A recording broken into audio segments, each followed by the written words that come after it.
স্বপ্নের নায়ক লিওনেল মেসির মুখোমুখি হতে যাচ্ছে দ্বীপরাষ্ট্রের এই ফুটবলাররা। শুধুমাত্র কেপ ভার্দের ফুটবলারদের জন্যই নয়, স্বয়ং প্রেসিডেন্টের জন্যও এ যেন এক অবিশ্বাস্য রূপকথা। প্রথমবারের মতো খেলতে সেই ইতিহাস গড়েছে তারা। গ্রুপ পর্বের গণ্ডি পেরিয়ে জায়গা করে নিয়েছে নকআউটে। 2026 বিশ্বকাপের সবচেয়ে বড় চমকগুলোর একটি এখন এই আফ্রিকান দেশটি।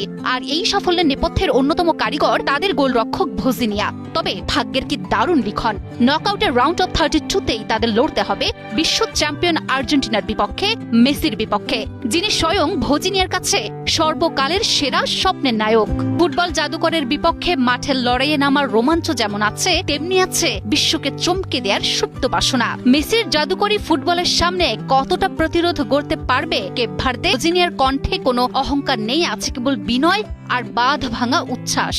ভোজিনহা বলেন, আর্জেন্টিনার বিপক্ষে খেলাটা আমাদের জন্য দারুণ হবে। কেপ ভার্দের স্বয়ং প্রেসিডেন্ট হোসে মারিয়া নেভোসও লিওনেল মেসির অন্ধভক্ত। মেসিকে তিনি আখ্যায়িত করেছেন ফুটবলের শ্রেষ্ঠত্ব ও পরিপূর্ণতার প্রতীক হিসেবে।